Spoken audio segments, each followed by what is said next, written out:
హల్లెలూయా, హల్లెలూయా. దేవుని వాక్యం మనల్ని బ్రతికిస్తుంది. ఓ రోజు దావీదుతో ఉన్నవాళ్ళు దావీదు మీద రాళ్ళు ఎత్తారు. దావీదుతో ఉన్నవాళ్ళే దావీదు మీద చెప్పండి ఏం చేస్తారు?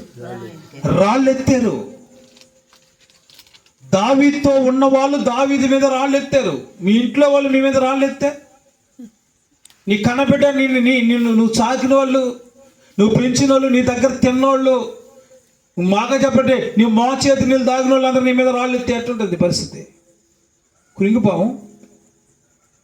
రాళ్ళు ఎత్తి చంపాలనుకున్నారండి. దావీదుకి ఏడవడానికి కూడా శక్తి లేక, ఏడవడానికి కూడా చెప్పండి ఏం లేదు, శక్తి లేదు. ఏమైనా ఎలా ఏడవాలి? నా దగ్గర తిన్నాళ్ళు నా మీద రాళ్ళు ఎత్తినరే. ఏం చేయాలో అర్థం కాక యెహోవాని బట్టంట ధైర్యం తెచ్చుకున్నాడంట. చప్పట్లు కొడదాం గట్టిగా హల్లెలూయా. దేవుణ్ణి బట్టి ధైర్యం తెచ్చుకున్నాడు. నా శత్రువులు నన్ను తరుముచుండగా నా ఆత్మ నాలో కృంగెనే ప్రభు. నా ప్రాణ స్నేహితులు నన్ను చూచి దూరాన నిలిచేరు నా ప్రభు. నీ వాక్య ధ్యానమే నా తోవకు వెలుగై నన్ను నిల్పెను నీ సన్నిధిలో, నీ సంగములో నన్ను నిల్పెను నీ సన్నిధిలో, నీ సంగములో. స్తుతి పాత్రుడా స్తోత్రార్హుడా స్తుతులందుకో పూజార్హుడా. స్తుతి పాత్రుడా హల్లెలూయా.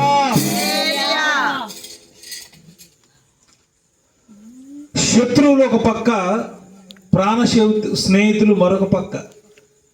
శత్రువులు ఎలాగ శత్రుత్వం చూపిస్తూనే ఉంటారు అనుకోండి, ప్రాణ స్నేహితులు దూరంగా పోయి నిలబడ్డారంట. దేవుని వాక్యము మన మత్తయ్య గారిని, విక్టోరమ్మ గారిని బ్రతికించింది. ఒక్కగాను ఒక బిడ్డ, చిన్న బిడ్డ అనాథ అవ్వకుండా నా దేవుడు కాపాడుతూ వచ్చాడు. హల్లెలూయా, హల్లెలూయా. దేవుని వాక్యం ఎంత బలపరిచిందో చూడండి. చాలా మందికి వాక్యం అంటే అర్థం కాదు. వాక్యం అంటే కొంతమందికి చాలా తమాషా. ఆ మధ్య ఒక చోట నేను పరిచయం చేస్తుండేవాడిని, ఈ కాకుండా ఆయన వాక్యం పెద్ద ఇంపార్టెంట్ అనమాట. ఎంతసేపు ఇక పాటలు, డ్యాన్సులు, ఇక నాటికలు, ఈ కథలు, ఈ ప్రోగ్రాంలే. వాక్యం అంటే వాక్యం ఎందుకు సార్ 10 నిమిషాలు చెప్పేసి ముగించండి అంటాడు. వాక్యం పెద్ద ఇంపార్టెన్స్ ఇవ్వడు. చూడండి వాక్యం చూడండి ఏం చేసిందో. కొన్నిసార్లు వాక్యం కూడా నీకు చదవని కూడా సాతాను చేస్తాడు, విన్ని కూడా చేస్తాడు, వాక్యం దగ్గర వాణి కూడా చేస్తాడు. ఎందుకంటే నువ్వు బలపడతావేమోనని. ఈ కృంగుదల మనిషిని ఎంత కృంగదీస్తుందంటే వాక్యం చదవనివ్వదు, పాటలు బానివ్వదు, చాలా బాధపడి కృంగులోకి తీసుకెళ్ళిపోద్ది. కానీ దేవుడు ఈ కుటుంబాన్ని కాపాడుతూ వచ్చాడు. హల్లెలూయా. నేను మన సహోదరుడి ఇంటికి వెళ్ళిపోయేటప్పటికి ఆ శారమ్మ ఇంట్లో ఉంది. డోర్ కొట్టాడు, తీస్తే అక్కడ బైబిల్ కింద పెట్టుంది. శారమ్మ గారు ఏం చేస్తున్నారన్న, ప్రార్థన చేసుకుందామని పాపం తీసింది. నాకు ఎంత సంతోషం అనిపించి చెప్పంటారండి. వీళ్ళు ఈరోజు హడావిడికి ఈరోజు వచ్చినారు, ఈయన ఇక్కడ ప్రార్థనకు వచ్చినాడు. ఆమె అక్కడ కూర్చొని ప్రార్థన చేసుకుంటుంది. నడిచి రాలేక పాపం ఈ రాళ్ళల్లో. మా మధ్య గారు ఎక్కడో ఉన్నారండి, కానీ ఇక్కడ ప్రార్థన ఆగకూడదు. నేను ఏదో పని చేస్తా, ప్రార్థన పెట్టించు, పాస్టర్ని పిలిపించు, మనవాళ్ళు కూడా పిలిపి ప్రార్థన జరగాలనేటువంటి మనసును చూసారండి. నా దేవుడు ఖచ్చితంగా ఇట్లాంటి వాళ్ళని ఆశీర్వదిస్తానే వస్తాడండి. హల్లెలూయా, హల్లెలూయా. ఒకవేళ ఇప్పుడు కుంగిపోయి ఉండొచ్చు, ఇప్పుడు పరిస్థితులు బాగలేకపోవచ్చు, ఇప్పుడు కొంచెం ఘోరంగా ఉండొచ్చు, కానీ నా దేవుడు తలెత్తుకునేటట్లు చేస్తాడు. హల్లెలూయా. ఎందుకంటే ఆయన ప్రేమించి వారు వర్ధిల్లుతారని వాక్యంలో ఉంది. ఆయన ఎక్కడో ఉన్నాడు. వాస్తవంగా ఏం చేయాలి? వాస్తవంగా అయితే నేను ఇప్పుడు లేనులే సార్, మేము వేరే దగ్గర ఉన్నాం, కానీ మా ఆవిడ ఎక్కడ, నేను ఇక్కడ, మేము ఉంటే కుదరదులే కానీ ప్రార్థన సరే ఇంకోసారి ఎప్పుడైనా ఉంటే పెట్టుకుంటాంలే, అందరం బాగుండేటప్పుడు అనుకుంటాం, అంతే కదా? అంతేనా కాదా? కానీ ప్రార్థన ఆగకూడదు. హల్లెలూయా. దేవుని యొక్క వాక్యంలో నేను ప్రార్థన చేస్తున్నప్పుడు ఈ కుటుంబం కోసం ప్రభు నాతో ఒక మాటని పలుమార్లు మాట్లాడుతూ వచ్చాడు. ఆ ఒక్క మాటని చెప్పి మనం భారంగా ప్రార్థిస్తాం. ఈ కుటుంబంలో ఉన్నటువంటి ప్రతి పరిస్థితిని ప్రభు మార్చాలి. ప్రభు మనల్ని చనిపోవడానికి కాదు పుట్టింది, మనం బ్రతకడానికి.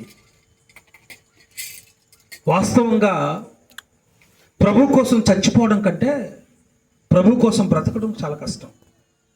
చచ్చిపోతే ఏంటంటే ఒక్కరోజే అయిపోద్ది, కానీ బ్రతకడం అంటే చెప్పంటారా? రోజు చస్తా బ్రతకాల. హల్లెలూయా. బ్రతికినంత కాలం యేసయ్యా నా యేసయ్యా, యేసయ్యా నా యేసయ్యా, బ్రతికి ఉన్నానంటే నీ కృపా, జీవిస్తున్నానంటే నీ కృపా, బ్రతికి ఉన్నానంటే నీ కృపా, జీవిస్తున్నానంటే నీ కృపా. హల్లెలూయా. దేవుని వాక్యాన్ని మనం చదువుకుందాం. 27వ కీర్తన 10వ వాక్యాన్ని నేను చదువుతాను, మీరు జాగ్రత్తగా వినండి. నా తల్లిదండ్రులు నన్ను విడిచినను యెహోవా నన్ను చేరదీయును. నా తల్లిదండ్రులు నన్ను విడిచినను యెహోవా నన్ను చేరదీయును. ప్రార్థన చేసుకుందాం. మమ్మల్ని మిక్కిలిగా ప్రేమించిన మా తండ్రి, మీ పాదములకు వందనాలు చేస్తున్నాం. మీరు వాక్యం ద్వారా మాట్లాడండి, మమ్మల్ని బలపరిచి ఆశీర్వదించమని యేసుక్రీస్తు పరిశుద్ధ నామములో ప్రార్థించి వేడుకొంచున్నాము తండ్రి. ఆమేన్, ఆమేన్. ఈ 27వ కీర్తన దావీదు రాసినటువంటి కీర్తన ఇది. ప్రారంభంలోనే దావీదు అంటాడు, యెహోవా నాకు వెలుగును రక్షణ అయ్యున్నాడు, నేను ఎవరికి భయపడుదును? నేను ఎవరికి భయపడాలా? నేను ఎవరికి భయపడమంటారు? మనమైతే ప్రతి దానికి భయపడతాం. అందుకే ఈ సంవత్సరం ప్రభు మనతో చెప్పాడు, భయపడద్దు, నేను మిమ్మల్ని గొప్ప జనంగా చేస్తానని చెప్పాడు జనవరి 1వ తేదీ. హల్లెలూయా. దావీదు అంటే నేను ఎవరికి భయపడాలి? నేను అంటే దాని ఉద్దేశం నేను ఎవరికి భయపడను అని. యెహోవా నాకు రక్షణ అయి ఉన్నాడు, వెలుగులో రక్షణ అయి ఉన్నాడు, నేను ఎవరికి భయపడదును? యెహోవా నా ప్రాణదుర్గము, నేను ఎవరికి వెళ్తును? నా శరీర మాంసము తినుటకై దుష్టులు నా మీదకి వచ్చినప్పుడు, నన్ను బాధించి శత్రులు నా మీదకి వచ్చినప్పుడు వారు త్రొట్టిల్లి కూలిరి. దావీదు మీదకి శత్రువులు వచ్చారంట, చంపాలని వచ్చారంట, శరీర మాంసం తినాలని వచ్చారంట, శత్రువులు నా మీదకి వచ్చి బాధించాలని వచ్చారంట. వచ్చిన వాళ్ళందరూ ఏమయ్యారంట? చెప్పాలి, ఏం చేయారమ్మా? కూలిపోయారంట. హల్లెలూయా.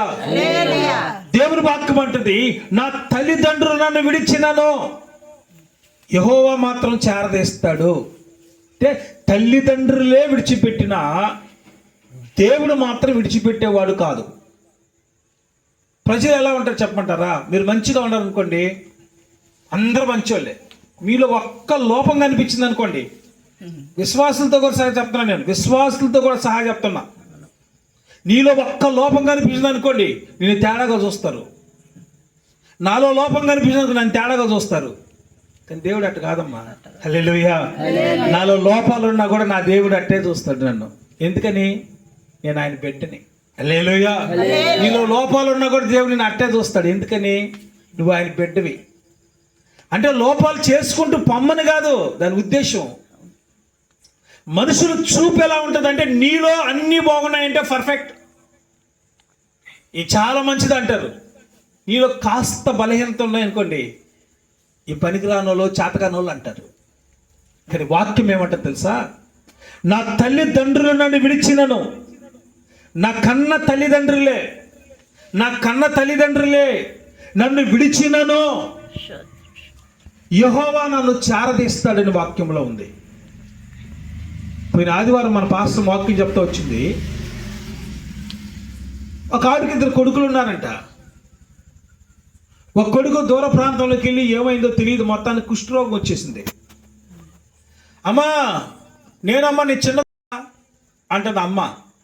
అమ్మా నాకు ఇప్పుడు పుస్తానికి కుష్ఠరోగం వచ్చిందమ్మా, ఎడ్ చేద్దామా, ఇంటికి రావాలనిపిస్తుందమ్మా, నేను చూడాలనిపిస్తుందమ్మా అంటే, కుష్ఠరోగం వద్దులే నాయన, వద్దులే కానీ అక్కడే ఉండు, మేము ఎప్పుడైనా వచ్చి చూస్తాం అంతే అంటుందంట అమ్మ.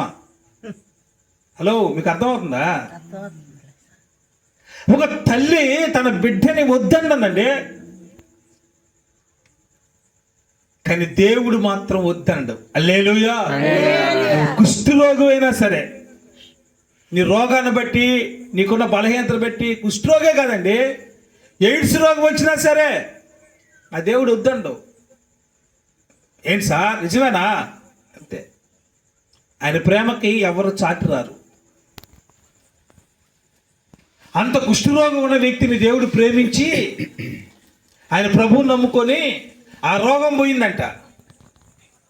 రోగం పోతే ఎవరో వేశారంటే పేపర్లు అక్కడెక్కడ చూస్తే పలానా అబ్బాయి కుష్ఠరోగం ఉన్న వ్యక్తి ఒక రక్షణ పొందాడు, ఇప్పుడు బాగా అయిపోయాడు, పెద్దోడు అయిపోయాడు అంటే వాళ్ళ అమ్మ ఫోన్ చేసినాడు, నాయన ఒకసారి చూసిపోయినా మీ అమ్మని మీద ఆయన.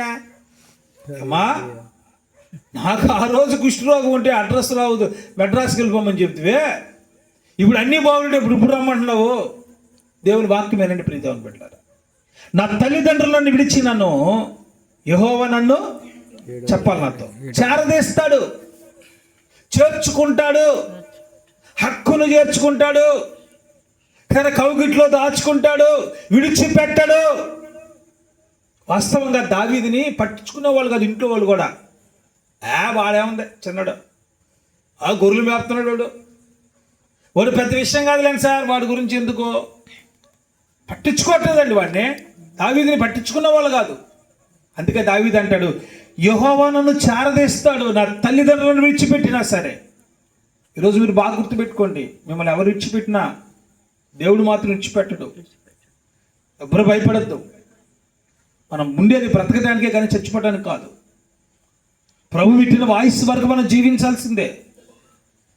బలవర్ణంగా మన మరణాన్ని మనం ఎప్పుడు తెచ్చుకోకూడదు. ఎన్ని సమస్యలు వస్తాయి రానివ్వండి.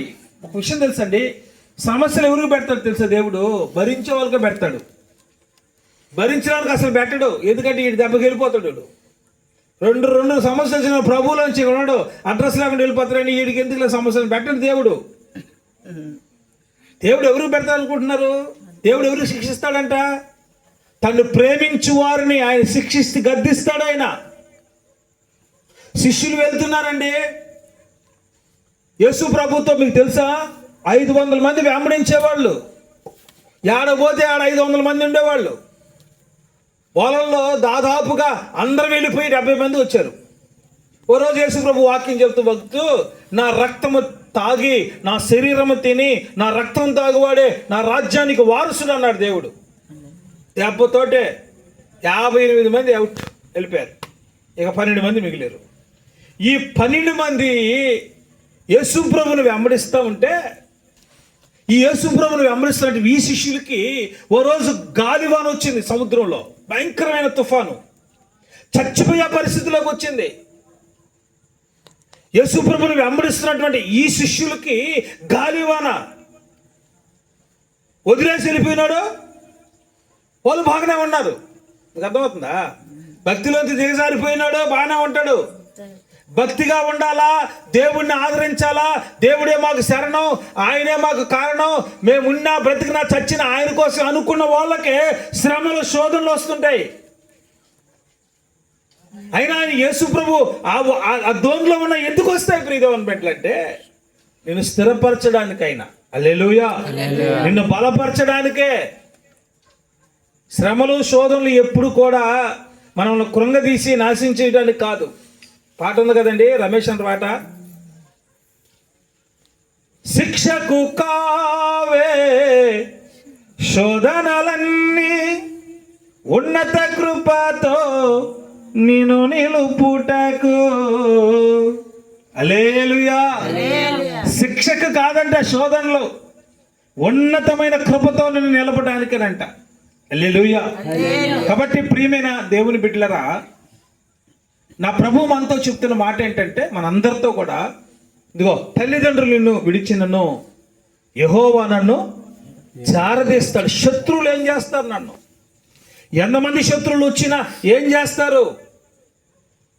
దావీదు జీవితంలో చాలా ఘోరమైన పరిస్థితులు వచ్చాయండి. చిన్నప్పుడు వాళ్ళ అమ్మోళ్ళు పట్టించుకోలేదా? వాళ్ళ నాన్న గుర్తే లేదు అసలు దావీదు ఒకడు ఉన్నాడని.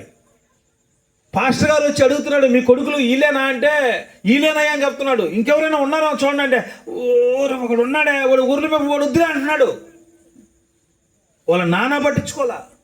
పెళ్ళైన తర్వాత భార్యకి లెక్కలేదు. ఎవరు? దావీదంటే.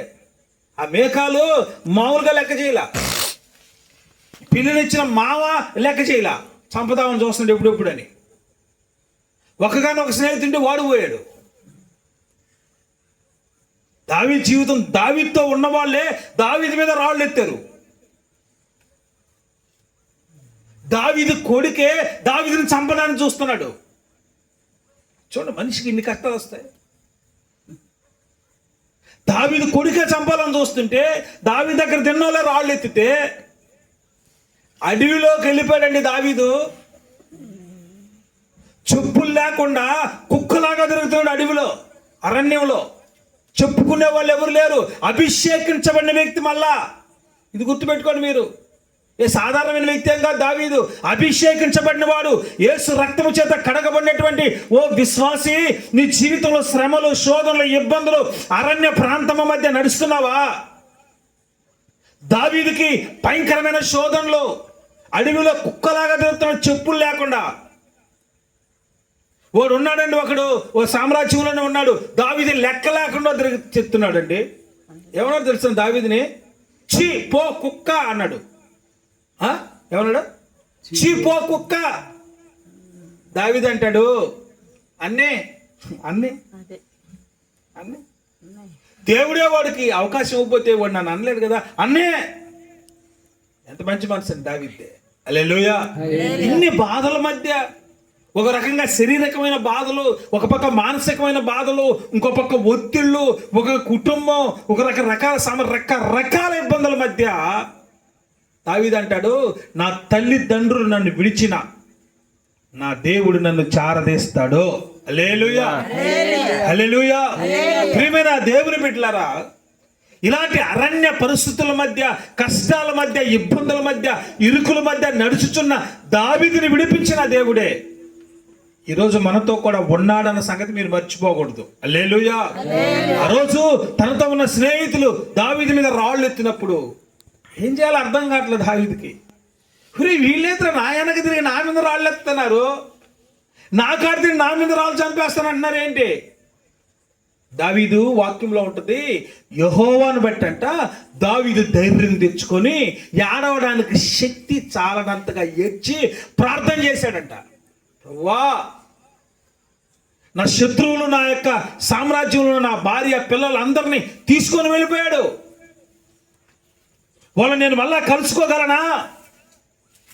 నేను పోగొట్టుకున్న మళ్ళా తిరిగి సంపాదించుకోగలనా? ఏదైతే నేను పోగొట్టుకున్నానో దాన్ని మరలా తిరిగి సంపాదించుకోగలనా? అది ఆరోగ్యమే కానీ, ఆస్తే కానీ, సంపదే కానీ, భక్తే కానీ, నేను పోగొట్టుకున్న దాన్ని సంపాదించుకోగలనా అని దేవుడి దగ్గర దావీదు ప్రార్థన చేస్తే దేవుడు అన్నాడు, నువ్వు పొందుకుంటావు, వెళ్ళన్నాడు. చప్పట్లు కొడతాం గట్టిగా. హల్లెలూయా. హల్లెలూయా. నువ్వు పొందుకుంటావు. ఏదైతే పోగొట్టుకున్నావో, ఏదైతే కోల్పోయావో దాన్ని నువ్వు మరలా పొందుకుంటావు. నువ్వు వెళ్ళు. దావీదు దేవుడిని తెచ్చుకొని ధైర్యం తెచ్చుకున్నాడు, మనుషులను చూసి కాదు. హల్లెలూయా. మనుషులు చూస్తే కుంగిపోతాం, ఆయన అక్కడున్నాడు అని దావీదు దేవుని బట్టి ధైర్యం తెచ్చుకొని ముందుకెళ్ళాడండి. పోగొట్టుకున్నవన్నీ సంపాదించుకున్నాడు. హల్లెలూయా. పోగొట్టుకున్నవన్నీ ఏ అయితే పోయాయో అవన్నీ మళ్ళా దేవుడు ఇచ్చాడు. ఈ రాత్రికాలం ఈ కుటుంబంలో పరిశుద్ధాత్మ దేవుడు చెప్తున్నాడు. మత్తయ్య గారిని, తల్లి గారిని దావీదుని దేవుడు ప్రేమించి వాళ్ళు విశ్వాసులుగా మార్చడానికి దేవుడు కృప చూపినాడు. ఆయన అమూల్యమైన రక్తం గార్చాడు. ఈ కుటుంబంలో ఎన్ని ఉన్నాయి, ఎన్ని ఇబ్బందులు, ఎన్ని శోధనలు ఉన్నాయో ప్రార్థిస్తాం. దేవుడు తన బాహుల్యము చాచి, తన దక్షిణాస్తం చాచి ఈ 2025 సంవత్సరం చూడడానికి ప్రభు కృప చూపినాడు. ఈ నెలలో మన వాగ్దానం చూశారు కదా, ఈ యాకోబు నిలుస్తాడా? ఆమోస్కి కల వస్తుంది, ఆమోస్కి దర్శనము. ఆమోసు కొద్ది జనం కలిగిన వాడు, ఈడు నిలవబడడా అని ఆమోస్ అంటుంటే దేవుడు అంటాడు, అతడు నిలుస్తాడు. హల్లెలూయా. ఈ కుటుంబం నిలవగలదా? ఈ కుటుంబస్తులకే భయం వేస్తుంది. సాతాను రకరకాల ఇబ్బందులు పెట్టాలని చూసింది, కానీ నా దేవుడు నిలబెట్టాడు. హల్లెలూయా. నిలబెట్టేటది కాదండి, ఆయన పరిగెత్తిగా చేసి ఆశీర్వదించి దేవుడిగా ఉన్నాడు. ప్రియ దేవుని బిడ్డలారా, రాత్రి కాలం ప్రార్థిద్దాం. కలిగినటువంటి ఇబ్బందులన్నింటిలోంచి దేవుడు విడిపించాలి, కలిగినటువంటి బాధలన్నింటిలోంచి విడిపించాలి, కలిగిన శోధనలన్నింటిలోంచి విడిపించాలి. ప్రతి పరిస్థితుల్లో నుంచి నా దేవుడి విడిపించును గాక. పట్టుదల కలిగి మీరు ప్రార్థించండి. అందరికి ప్రార్థించండి. ఒకరికొకరు ప్రార్థన చేయండి. మనకున్న సంఘంలో కొద్ది మంది అయినా మీరు ప్రతిరోజు ప్రార్థించండి. ఒక్కొక్కరి కోసం ఇళ్లలో కూర్చొని ప్రార్థించండి. ప్రతి గురువారం ప్రార్థన ఉంటుంది, మిగతా ఆదివారం ప్రార్థన ఉంటుంది. మిగతా టైంలో కుటుంబంలో చేరి మీరు ప్రార్థించండి. ప్రభు పలాని కుటుంబాన్ని దీవించండి అయ్యా, పలాని సమస్యలోంచి విడిపించండి అయ్యా అని కన్నీరు గార్చి ప్రార్థించి రోధించండి. ప్రియదేవుని బిడ్డలారా, నా దేవుడు తన బాహుబలం చాచి కార్యములు చెయ్యను గాక. ఆయన కార్యము చెయ్యను గాక. ఈ కుటుంబంలో నూతనమైన బలమును ఆయన అనుగ్రహించును గాక. పోగొట్టుకున్న సంతోష సమాధానం అనుగ్రహించును గాక. ఏ సమస్యల చేతి బిడ్డలు బాధపడతారో వాటన్నిటి నుంచి దేవుడు విడిపించును గాక. ప్రార్థన చేసుకో. అందరూ మేము అడుగుపెట్టి అడుగుతున్నామయ్యా. ఈ రాత్రి కాల ప్రార్థన కుటుంబానికి దీవెనకరంగా మార్చండి స్వామి. అనుకున్న ఇబ్బందులన్నిటిలోంచి విడిపించండి. నిత్యముగా యెహోవా వీళ్ళతో ఉన్నాడని అన్ని జనులు చెప్పుకున్నట్లుగా మీరు కార్యాలు చేయండి. ఏ వాక్యము ద్వారా అయితే బిడ్డలు నిలబడ్డారో ప్రభువా, అదే వాక్యము ద్వారా స్థిరపరచబడి బలపరచబడి నాయన మీకు సాక్షిగా నిలబడదురుగాక. తండ్రి మీకు వందనాలు, స్తోత్రం. చుట్టుపక్కల కుటుంబాల కొరకై ప్రార్థిస్తున్నాం. ఈ చుట్టుపక్కల బిడ్డల కొరకై ప్రార్థన చేస్తున్నామయ్యా. మీరు బిడ్డలను దీవించి ఆశీర్వదించి మా మధ్య గారు దూర ప్రాంతంలో ఉన్నారు, ఆయన కొరకు ప్రార్థిస్తున్నాం. ఆయన ఆరోగ్యం కొరకు ప్రార్థిస్తున్నాం. ఆయన చేస్తున్న పని కొరకు ప్రార్థిస్తున్నానయ్యా. అయ్యా బిడ్డను కూడా బలపరచండి నాయన, సంతోష సమాధానం అనుగ్రహించండి నాయన. దావీదు కోసం ప్రార్థిస్తున్నాను ప్రభు. చిన్న బిడ్డ యవనస్తుడు అటు ఇటు పోకుండా ప్రభు, తప్పిపోకుండా తల్లిదండ్రుల యొక్క తండ్రి మాట వినడానికి సహాయం చేయండి నాయన. మీ అందు భక్తి భయము నేర్చుకునే కృప అనుగ్రహించండి. గారి కొరకు ప్రార్థిస్తున్నాం ప్రభు. ఆ బిడ్డకు మంచి ఆరోగ్యం ఇవ్వండి, శక్తిని బలం ఇవ్వండి ప్రభు. ఆటంకాలు తొలగించి క్షేమాన్నిచ్చి బలపరచమని ప్రార్థన చేస్తున్నాము తండ్రి. సమస్తం మీ చేతులకు అప్పచెప్తూ మా ప్రియులు అనేక మంచి ప్రార్థిస్తున్నాం. వారిని అందరూ కూడా నడిపించండి, సహాయం చేయి. ఈ పరిచయం మీరు దీవించి ఆశీర్వదించండి నాయన. రేపు ఆదివారం జరుగుతున్న ప్రభు ఆరాధన కార్యక్రమం స్తోత్రాలు. బిడ్డలందరినీ దీవించి ఆశీర్వదించి సహాయం చేయి. బిడ్డలకు కావాల్సిన అవసరాలు తీర్చండి. ఇలా అప్పుల్లో నుంచి విడిపించండి ప్రభు. ఎవరికి కూడా నాయన ఈ 2025లో ప్రార్థన చేస్తున్నాం. 25 చివరి కల్లా అప్పులు ఎవరికుండా సహాయం చేయండి నాయన. అప్పులు లేకుండా దూరపరచండి నాయన ప్రభు. 2026 అప్పుడు ప్రవేశించేటప్పుడు అప్పులు లేని కుటుంబాలుగా ఉండాలయ్యా మా సంఘం. అప్పులు లేని బిడ్డలుగా మార్చమని ప్రార్థిస్తున్నానయ్యా. అన్నిటిలోంచి విడిపించి సహాయం చేయండి. యేసుక్రీస్తు పరిశుద్ధ నామములో కుటుంబాన్ని దీవించిన యేసయ్య నామములో ప్రార్థించి వేడుకొనుచున్నాము తండ్రి. ఆమేన్, ఆమేన్, ఆమేన్.